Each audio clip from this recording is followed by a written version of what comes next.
Mark Lackey joins us, Executive VP over at CHF Capital Markets, and he joins us every week with some nice small cap picks. Mark, Palladium today? Yeah, that's right, Why Pat. Palladium? Well, it's interesting, Pat. You know, I get a lot of calls and we talk about various commodities, and people tend to focus a lot on gold and oil, as we both know. Yeah. And we've seen where gold's gone in the last 3 years. We're down about $800 an ounce. And everybody says to me, well, palladium can't move in an opposite direction of gold, because typically over the years, they have gone lock, stock, and barrel. Because they're both precious metals. Exactly. But in the last 2 or 3 years, Pat, the world's changed. Palladium in September of 2013 was at $600 an ounce. Today, it's at $806. So it's had a huge move up. And yet gold has continued to stumble, silver's gone down.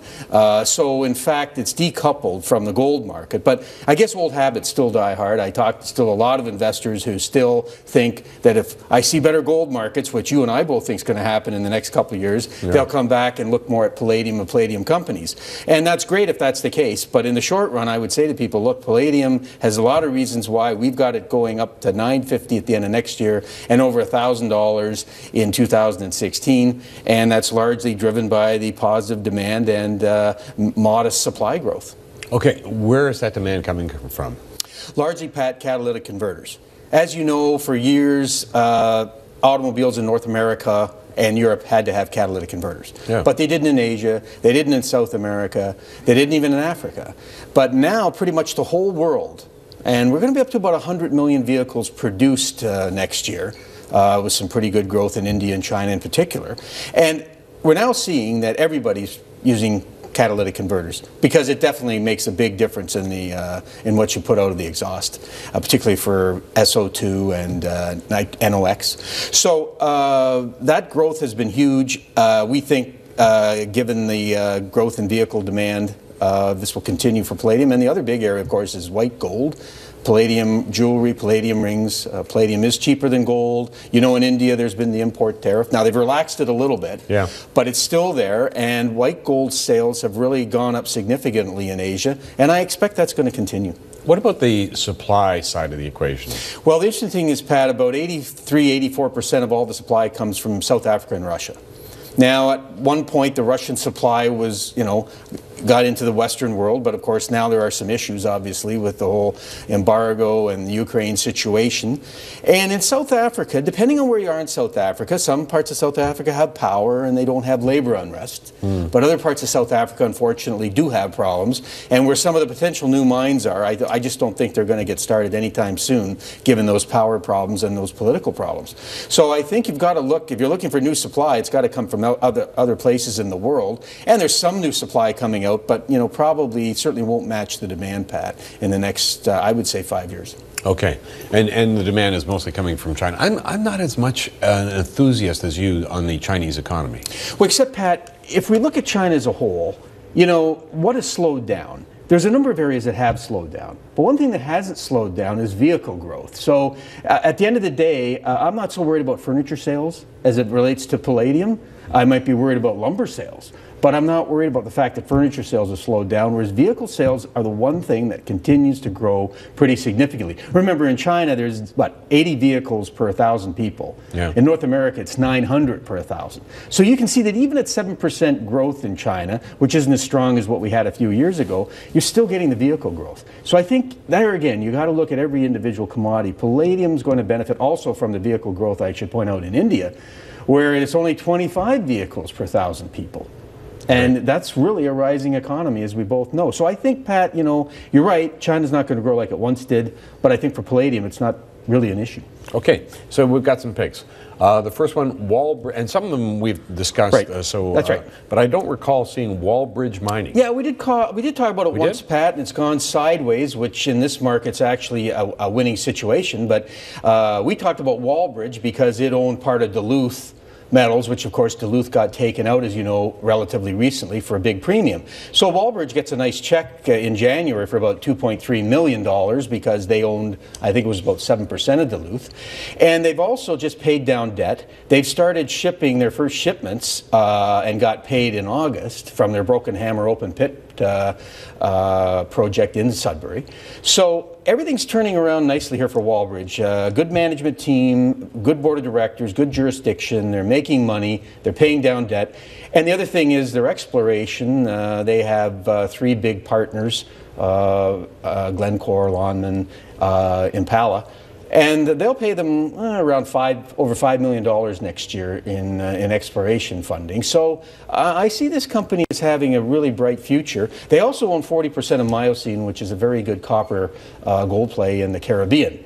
So, and that at some point might be another potential takeout, perhaps. So I think that I like this way the management team here has structured this company. Now it's just a question of people recognizing how good Palladium is, and here's one of the plays. Okay, but you said Sudbury. That's right. But you said that most of the supply is in Russia as well as in South Africa. What is Sudbury? Like just a vein or what? Yeah, that's right. I mean, basically up in Sudbury, you've got platinum, palladium, you've got nickel, obviously, and copper. You tend to find those 4 together. Okay, like for instance, I think almost all the palladium in Russia is byproduct out of the big nickel mines. Do we have the same thing happening in Sudbury? Yeah, here we do have the same thing, whereas the next pick we have is actually a pure palladium play. But this is a significant part of what they're doing is palladium compared to, say, you know, the old Inco Valley guys who were largely Inco was nickel and copper. Their position is more PGMs, the palladium, with some copper and some nickel. So it's a little bit different situation because this is much more of a palladium play than it is a base metals play. Okay. I just didn't realize we had any in Ontario, so that's good. Yep. North America Palladium. Yeah, in fact, here's another play. They're north of Thunder Bay. Oh. And so they've been producing for 20 years. And this is actually pretty much a pure palladium play. And I would say what's interesting about this company, they've got new management. They're looking at new processes in order to cut production costs, increase production, do more exploration. I think take a more aggressive approach here because they recognize, look, you got a much higher price than we've had in the last few years. Or go back 7 or 8 years, we were under, I think, under $300. So very aggressive company in a good jurisdiction with, I think, some terrific potential in terms of future exploration. And the fact is they're already producing at this point in time. And I think, Pat, that again, given where I see prices going, this is another good way to leverage palladium in a good jurisdiction. Okay, but we've already seen prices go up 35%. How much better did North American Palladium do? Did it fall right to the bottom line? No, it didn't. I mean, well, the bottom line improved, but unfortunately people didn't buy the stock. Oh. I mean, I think, again, Pat, I'll go back to my point. I mean, I'm trying to stress that people should buy commodities on their own supply-demand situations, but I know the market well enough that if I see, and if you and I are right about gold prices moving up next year, you watch, people will not only come back to gold stocks, they'll come back to silver stocks, they'll come back to palladium stocks. You just can't seem to get a lot of people to decouple at this point, even though if they take a look at the 2 picks we've just mentioned, they're doing better than they've done in a long period of time, and yet it's not being reflected in the stock prices. Oh, okay, but the caveat here is that's true, I suspect, of all small cap stocks. Like the small cap market is not as robust as it used to be. And that's a valid point.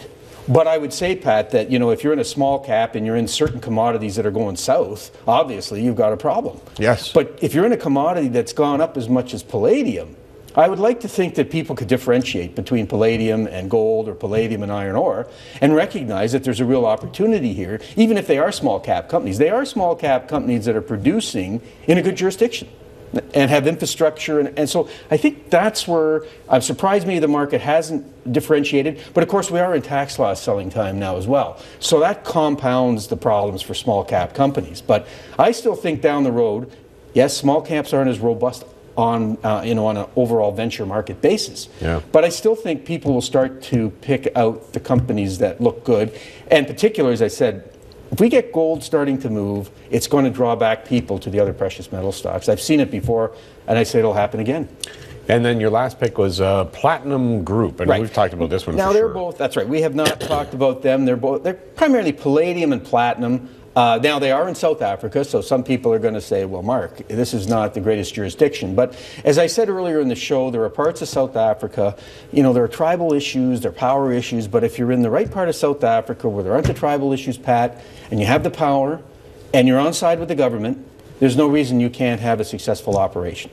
And so people have to be careful when they go to South Africa, but I stress, don't judge the whole country by some of the problems that exist in some areas because they're regional because of these issues.